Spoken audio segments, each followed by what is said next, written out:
an episode of the 60s Batman TV show and then talk about it. Today we're watching part 2 of the Penguin's return to the silver screen.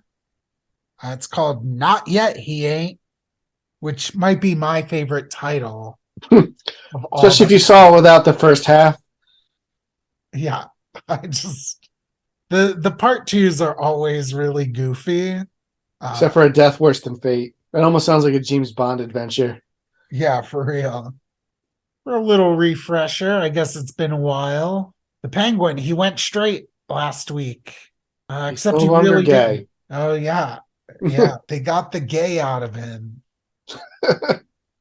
Jesus. Anyway, he's no longer a crook, at least as far as the public is concerned. As far as anyone is concerned, no one has been able to prove that he's committed a crime. And he hasn't committed a crime yet. I will say one thing. What's that? Because it's a podcast. I hope you say more than one thing. Well, before getting into this second episode, something I forgot to talk about last week, and I think maybe just it's more prevalent in this episode. Yeah. But the Penguin's 2 remaining goons are also acting as his like assistants for this Penguin Protection Agency started. Yeah. But they also are the ones committing these robberies. Yeah, it's pretty dumb. That they don't even do it in disguise at all. Yeah. I think like during one of the robberies, they have a domino mask. But still like should have a shirt with their names on them. Yeah, it's so stupid. But I guess that's just the world we not that we live in, but Batman lives in.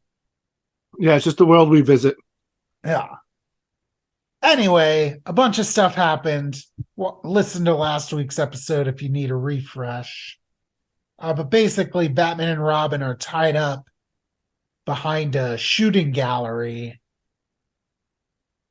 And Commissioner Gordon and Chief O'Hara are about to open fire with guns that have had the pellets replaced with real bullets. They, of course, don't know Batman and Robin are back there. Yeah, how could they? Yeah. You didn't miss anything where it revealed that they've been the criminal masterminds of the Gotham City underworld the whole time. Although, wouldn't that be fun? Well, that would be different. Anyway, they open fire and Batman and Robin are dead. Just kidding. How many times do you think I can make that joke in the episode 2 opening? I don't think you could have even gotten away with it once. I mean, I will say, boy, this is pretty convenient. So, say you're an ace crime fighter and you're worried about bullets killing you. Would you put it on your chest? No. You can't have nothing bulletproof on your chest. What about like, in a helmet? No helmet. Well, you got to at least wear a cup, right? Maybe they are, maybe they're not. But one place they're definitely impervious to bullets is the soles of their shoes. Yeah, because they wake up, they're hanging from their hands, and then they like kind of swing their legs up and then like are standing straight back against the wall of the shooting gallery. I'm like, what are they doing? And then eventually they explained that. I was like, that's pretty bad. Yeah. And also, how do they know what's going on? Yeah. They've been knocked out this whole time. I don't know. I'm surprised they didn't die from getting a big thing of cement dropped on their head. Yeah, for real. The commissioner and Chief O'Hara, they shoot their balloons, earning them $1,000 to the police fund, whatever the hell it is. Yeah. And luckily for Batman, the shock was enough to unjam his bat knife. Yeah, this tiny little butter knife he just had in his hand. And he uses it to get free. Penguin and his goons go back to look at the bloody corpses of Yeah, I Batman mean, and they Robin. mentioned they're going to throw him in the ocean. They're on a pier. Yeah. But they're gone. Yeah, And damn, that's got to be frustrating. yeah, they had him. They could have just plugged him. Yeah, they should have just did it themselves, but I But guess the Penguin's a man of. Oh, go ahead. they're going to mention in a minute discussing how they escaped. Like, can't we bring the Penguin up on attempted murder? Like, well, Gordon and O'Hara are about to pull the triggers on that stuff, not the Penguin. So I'm like, okay. Yeah, maybe it's just all part of the plan. Robin's pretty bummed out, but Batman says they still have a trump card. The next day, back at police headquarters, Penguin barges in and demands that the commissioner capture Batman and Robin. They got to be brought to justice. Yeah, he represents Miss Starr and her property. And, they're like, you're not doing your job. Obviously, I know you have a way to reach Batman. Yeah, he goes to the big red phone and calls Batman himself. Yeah. And Batman picks up. And he's like, yeah. And of course, Penguin's like, oh, yeah, because first Commissioner Gordon's like, oh, the line's disconnected or whatever. And because Penguin's like, disconnected my foot or whatever, he says. But yeah, so he talks to Batman over the emergency bat phone. And it's pretty cool seeing somebody else use it. Yeah. He's yelling in there, the commissioner and Chief O'Hara trying to like pull him away. And the Penguin's pretty irate. He's saying he's gonna get the commissioner out of his job, out of his office, whatever it is. It's an elected position, I believe. Yeah. So, but yeah, he's got all these rich friends now, and like, yeah, he can run a campaign, get someone in there that will arrest Batman and Robin. Yeah. Batman says he'll be at the PPA office in 25 minutes, and the Penguin demands police protection. And they're like, as a citizen, he has the right to that. Yeah. So it looks like Batman's going up against the whole police force. Yeah, what is this? A modern Batman story? It is pretty modern in that way, right? Yeah, it's pretty cool seeing this Batman on the outs like this. Yeah. It's a lot of fun. Yeah. Something I doubt we'll see ever again, but I think they make the most of that with that premise in this episode. Yeah, for as deep as this show's going to go with it. Yeah, of course. Yeah.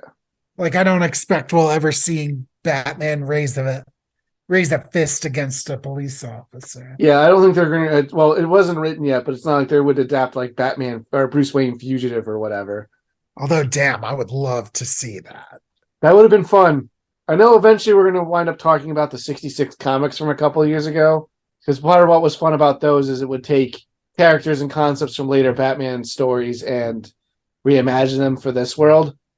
But like, it would be neat to see like what this kind of Batman would do with like a no man's land situation, Yeah. Yeah, it's a shame we didn't get more story adaptations, but we got plenty of character adaptations. Yeah, which I'm fine with. Yeah. I'm glad they took the characters and kind of told their own stories with them. But we'll talk about that specifically in a future episode. Yeah, I also want to reread it to refresh my memory before we start talking about it in depth. Yeah, totally. We'll get there eventually. Yeah. En route to the PPA offices, Batman calls Gordon. He's got a plan. And I almost wish we didn't see this part. I kind of do too. I have a feeling that might be like a standards and practices bit or something because it's for kids. Because like what's about to happen is really insane and violent. Yeah, that is true. Comparatively for the time. Yeah. And it's pretty unhinged, honestly. Even it's pretty crazy, now. Yeah. So the Penguin gets to his office and he talks to his fine feathered Finks, like warning them that Batman is on the way. Yeah. And right behind them comes Batman and Robin. Yeah. And they tell the Penguin that his plan has made them Like crazy. they've snapped. Yeah, and they're Because they just came like, in and they're like herky and jerky, like, what is wrong? Uh and then yeah, of course there's like, one of the classic room brawls. yeah, we get a nice fight here. The police arrive. Batman and Robin hear the sirens, and they figure it's time for them to split. They jump in the Batmobile. We get a very short car chase. They do get to use the emergency bat turn lever. Yes, yes. But they soon have to abandon the Batmobile. Yeah. There's like a little foot chase. After the police chase them away, the Penguin and his goons go to steal the Batmobile. And I thought it was really funny because Penguin can't drive stick, and he's like, it's like starting and stopping. I don't know if he can't drive stick, but that's what it looks like when people that don't drive stick try. That's true. I think it's just he can't control the Batmobile because, Yeah, it's weird and has a million buttons and stuff. yeah. Well, and when did automatic vehicles become a thing? I don't know. I feel like back then all cars were stick. Maybe I just thought it was funny to say. Yeah. The cops chase Batman and Robin into an alley and they gun them down right in the street. Yeah, but while they're chasing them around, they're shooting at them, and they run past like some civilians who are just way too casual about the whole thing. Like police are firing at like these costume dudes running around you, and they're like right there. Like we know eventually that these are blanks, but those civilians don't know that. Well, they just have faith in their police I officer. guess they're just so used to crime and guns going off all the time. Yeah, it's nothing to them. But yeah. Seeing Batman and Robin get like gunned down. Yeah, if we didn't know that, I'd be like, oh my god. Especially as a kid, because when you're a kid, it's like all for real. It's like, oh man. Yeah, yeah. Like you don't think Yeah. about it as like there's going to be another episode next week. But it's pretty gnarly. Because yeah, they even give Batman like a full police funeral or whatever. Yeah, there's like reporters in the police headquarters, and Commissioner Gordon says that Batman will be buried with honors. Robin too, I guess. Yeah. But yeah, Aunt Harriet and Alfred are watching it on TV. She's like, I wish Dick and Bruce were here to comfort me. I'm like, that's why I would have been like, are they really like, did they really get shot? But since you know that it's a scheme, it's like they can just be Bruce Wayne and Dick Grayson. Yeah, that's true. You know? The weird thing here is that Alfred wasn't let in on the plan. Well, I thought he was. The way he's kind of like talking to her, I was kind of like, well, it'll be all right. I don't know. It seemed more like he knew what was going on. You think so? I See, think that's so. the thing about this campy show. Yeah. Because I couldn't tell if he was like crying for real. Okay. Who knows? It's the last time we see either of them this episode, so it doesn't really matter. There's a lot going on, a lot of ground to cover. Yeah, for real. Anyway, any concerns anyone might still have had about the fate of Batman and Robin, the next scene just shows that they're alive. Mm-hmm. They've implanted a TV transmitter in the Batmobile. I forget exactly where they said they put it, but it kind of doesn't matter because it's just whatever the episode is. Yeah, it's just like the shot is just coming from like outside the Batmobile because it's just whatever the camera is placed. Yeah, it's so silly. But yeah, they're watching the Penguin. Yeah, he's driving around the Birdmobile, which is just this rebranded Batmobile.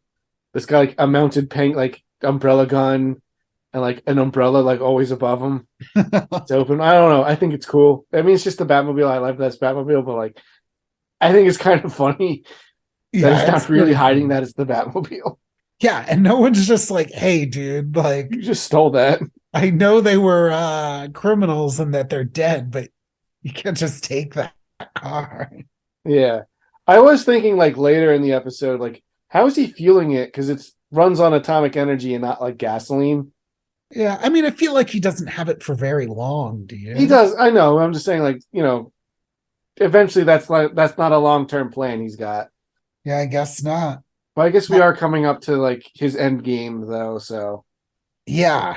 He's hanging out with Sophia Starr, and they're just in her penthouse, and he just goes up to her and he's like, will you?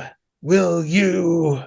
And doesn't flat out ask to marry. Yeah, I was a little confused for a minute. I was like, did they just get engaged? Yeah, it doesn't come out and say it. And it's just vague enough that I was also questioning if that's what was going on. And you know what? Maybe he does have that Batmobile for a while. Yeah. Because the very next scene is their wedding. I mean, some people get married pretty quick, but like to do this plan properly, like they needed to have it for a while, like and get people together, and because he's got so many wedding presents. Yeah. Very ridiculous wedding That's presents. referred to as loot. And I'm like, oh, I guess that's what he's getting at. Yeah. So all the wedding presents are on this table that says it's under the protection of the PPA. Yeah. First off, let's just say this wedding is just at the apartment, the same penthouse, Yeah. which doesn't seem like a place that a member of Gotham High Society would have a wedding. And No, it doesn't.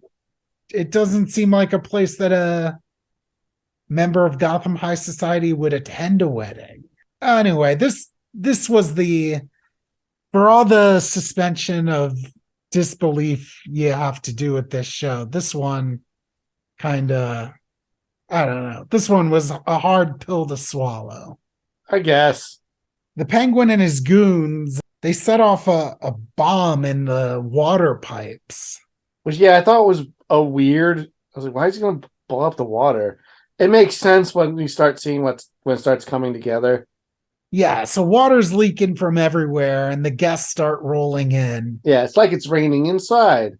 Yeah. So of course, Penguin's got a million umbrellas. He's like, it's okay. We can just come in and take care of this anyway. His like fiance is super cool about all of this stuff. Oh, yeah. Yeah. She's not worried about her wedding day being ruined. Yeah. She just loves the Penguin. I mean, can you blame him? Look at that guy. Look at him. He's the complete package. For whatever reason, he invited Commissioner Gordon and Chief O'Hara. I guess they just needed something more to do in this episode, but Yeah.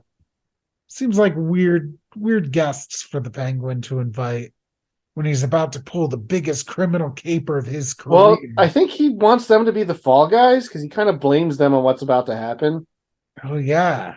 You're right. So, yeah, why don't you walk us through what does happen? All right. So once everyone's in with their umbrellas and stuff, the umbrellas start going crazy and shooting confetti and stuff everywhere. And the table with all of the presents on it, it's a fake table. It flips up into the wall and dumps them all and comes back out. And then Penguin's like, wait, someone stole all of the wedding gifts. And he's like, it must be Chief O'Hara and Commissioner Gordon. They've never trusted me at all. And then he like has like purple knockout gas, like make them go, like get them knocked out. And he declares he's going to go, the thieves must be here. They can't be far. They're going to go like get them. But really all the presents went in the trunk of the Batmobile. And they're about to just ride away. And at this point, I'm like, dude, if you just got married, you would have had all of that stuff legal and have a beautiful, rich wife. But he mentions to his goons, he's like, it's the bachelor life for me. Yeah. And not only does he mention to his goons, as he's driving away in the Bat/Birdmobile, he's like singing this song about how he's like gonna be a bachelor forever. Yeah. He doesn't want to be a caged bird. I feel like in the first part of this story, we got a little quick peek at it, but here we get the debut of the Bat Cycle. Yeah. Is this the first time we've seen the Bat Cycle? Yeah, and it looks different than it does later in the show. Yeah, I couldn't put my finger on what was different, but I was excited to see it. Yeah, love a Bat Cycle. All of his vehicles are so cool. Very cool. Batman and Robin give chase. They comment about how they're lucky that the Penguin hasn't learned how to use the like atomic turbo boost or whatever on the Batmobile. And for whatever reason, the Bat Cycle has like all these different controls for the Batmobile on its like main console. For just such an occasion. So Batman begins by pressing the ejector seat button for the passenger seat. This made me so happy. One of my favorite things in the entire world is fake dummies getting flung around, and the Batmobile shoots out these two fakest dummies I've ever seen for, representing the goons. And they go up in the air and they like ragdoll and flop around. I loved it. And Penguin's just like, oh, okay, and just keeps going. Yeah. He's like, oh, I must have hit that button. Oh well. Dang, it's a good thing this is such a cartoony world because these guys would just be dead. No, of course, yeah. And Robin would just be dead if he because that was Robin's seat. Yeah. If they had to eject like that. So crazy. Batman starts messing with the doors next. Yeah. Just like causing them to open, which starts frustrating the Penguin. And then finally, a little mini steering wheel pops out. I know, it's so cute. And Batman, while driving the Bat Cycle, also steers with this steering wheel. I feel like that's probably would have been something better for the sidecar to do. But I guess Robin doesn't have his driver's license. Yeah, I guess that's true. Batman forces the Batmobile to make a U-turn. Mm-hmm. Yeah, so Penguin's coming back towards them. Yeah. Meanwhile, they pass the bodies of the two goons. Not that they're dead. I guess I said that like they were dead. Yeah. No, because they're like just getting up, Yeah. And they say something to each other, and Robin, I forget exactly what it is, but Robin just hears them from like pretty far away over the sound of the Bat Cycle engines. Wish I wrote that down. Yeah, I didn't write down that I don't know, I guess I didn't really notice that part. Oh, I feel like they said like, oh, they must be ghosts. And then the Bat Cycle pulls up and Robin jumps out. It's like, ghosts, huh? Yeah, it's Batman and Robin are supposed to be dead. So this is another part that kind of reminds me of Batman Returns. Remember when like the Penguin is remote controlling the Batmobile? Oh yeah. Except the tables are turned this time. Yeah, I was just like, oh, it's kind of funny in another Penguin story. Yeah, for real. There's a very brief fight. Yeah. They easily take out the goons, as honestly they shouldn't be standing right now. Yeah. And then Batman just like jumps up on the hood of the Batmobile. I mean, he makes it stop. Yes. Yeah. But he just clocks Penguin in the face and it's over. Yeah, and they tie them all to the hood like deer. Yeah. Batman says there's one more part of the case they have to complete. Yeah. And Robin's like, what's that? You have to get the Batmobile fumigated, which I thought was pretty funny. Yeah. Definitely a really silly end. I feel like Batman hasn't really made such like a blatant goofy joke before. No, he did. Remember What a Way to a Go-Go? Oh yeah, geez, that was dark. Yeah. I was gonna say, I was surprised that there was more beyond that. I was like, oh, that seemed like a way to cap the episode. Yeah.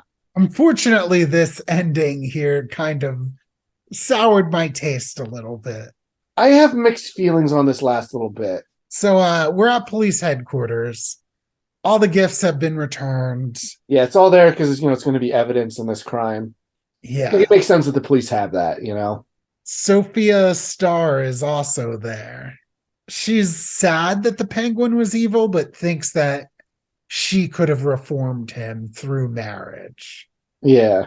She's like really sad that they didn't end up getting hitched. Like she's still like in love with him. Yeah. So the commissioner's like, oh, well, here's your chance. Try to reform him. Yeah, they bring the Penguin in and, he's cuffed. He immediately just like ignores her and like he goes through all the gifts. He's like, oh, it's all mine. He's like, oh, I could have had all this crazy stuff, a diamond crusted cheese grater or something. Yeah, it's like all kinds of insane things. Yeah, it's like gold plated toaster. Yeah, it's like all kitchen appliances, but like, Like, that stuff was like pretty new and snazzy then. yeah. But these are also just like made out of gold and diamonds and stuff. Yeah. But yeah, she basically is like gives him another shot at like marriage. Yeah, she's like, you can have all this. We just have to get married. Like, Yeah. and then it's all yours. These are our wedding gifts. And he's like, oh God, no, put me back in jail. Yeah. He's just like, no, take me to prison. I don't want to be married. So I want to call it boomer humor, but this would have been the contemporary thing at the time. Yeah, it's just like, oh, Or it's it's just that joke so, that that marriage sucks. yeah, it's And just that's so the funny joke. to hate women. Like, why? I don't know. In the context of the show at the time, I thought it was kind of funny. Yeah, I don't know. I was just like, oh, this is so unnecessary. It wasn't. I do think the better ending would have been just cutting after we need the Batmobile fumigated. Yeah. But I like seeing that the Penguin is just so greedy and like is such a jerk. Yeah. I think it I really like drives that, it you home. know. Yeah. Really drives it home that he's a bad man. Yeah. They were right to not believe that he reformed. Yes. Which I wish he gave them more of an indication ahead of time. Because before when they're doing that, they're really just harassing like a civilian man. Yeah, that's true. Because they don't say he escaped from prison. It's not like assume he was released, like he was released the first time. Yeah. Yeah. He was just So free to go. so And I feel like even in that episode, they gave him a lot more of the benefit of the doubt. yeah, before he left prison, he's like literally talking about doing his biggest crime. They have him on camera, on videotape. And there's like, oh well, I guess he's out. So what do you think about this? This is my favorite story so far we've had. I really, really enjoyed it. I thought it was extremely entertaining. We got lots of action. We got the role reversal of Penguin and Batman as criminal and crime fighter. We got a bunch of stuff with the Batmobile. We got Alfred undercover. I don't know. It was legitimately funny. I thought most of the time. Yeah, the plot's a little like loosey goosey, but like that's just kind of par for the course. Yeah, I definitely had a good time. I don't think it's my favorite. Yeah, I think Joker Goes to School is still that's pretty number one good. in my Yeah, heart, but definitely a good showing from the Penguin. Yeah, episode was great. What did you think about his plan? I thought it was pretty good. Like if he just killed Batman, he would have been fine. Or if he just got married, he would also have been fine. Yeah. But like his whole time, there was like nothing Batman could do against him, so it's like hard to say it wasn't working. Yeah, I mean, he really had them all on the And he ropes. had the cops on the ropes too.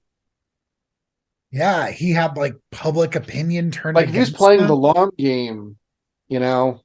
Yeah, I mean, I think it's a three. Okay, I also wanted a three. I expected some pushback.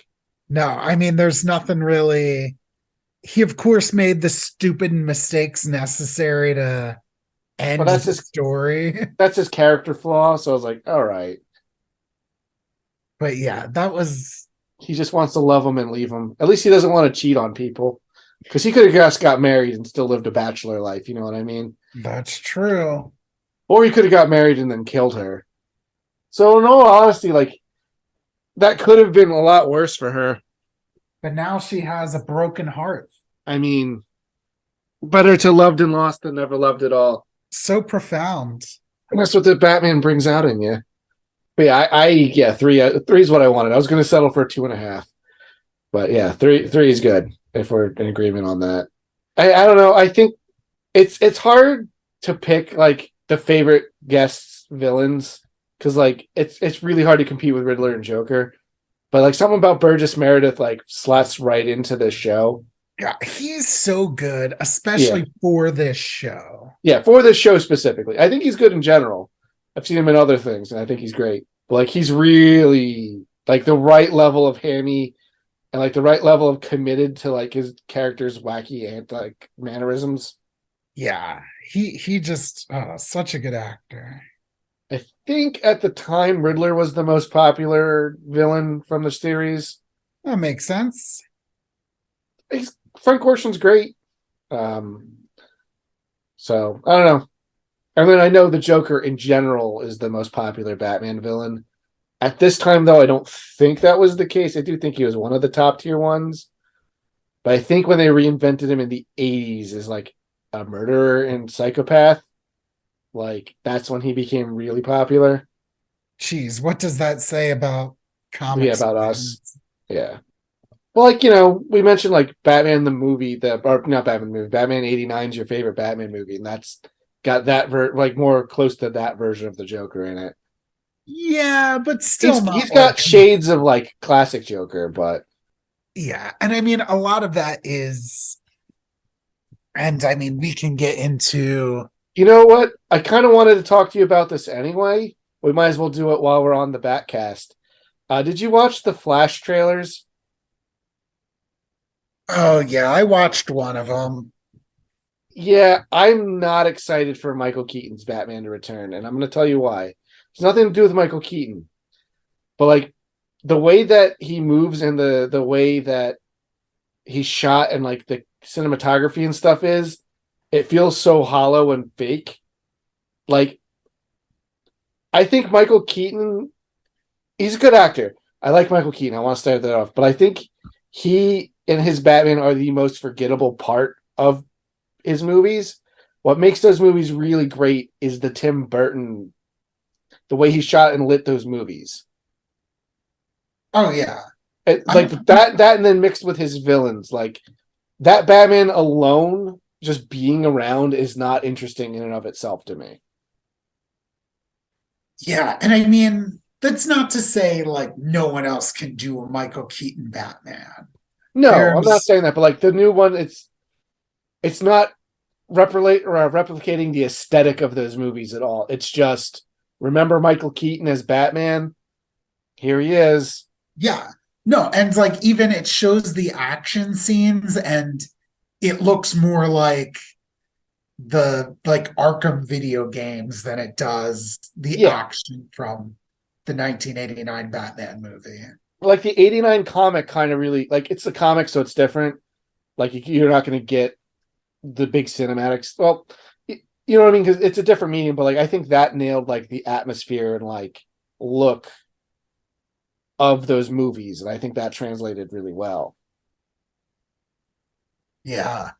Yeah, that was the I mean, I think once the actor started like abducting children or whatever the hell he was doing, I was pretty uninterested, but the trailer really killed any little Oh yeah, interest in him. it looks really bad. And it is funny that they're using it's a vehicle to like remember like to sell you another Batman. But like, oh yeah, he was so Ezra Miller is one of the worst people in the world. Uh, but like the character of that version of Barry Allen was already the most insufferable version of a very insufferable series of movies. So it's like they're gonna double down on that. I'm like, oh my god.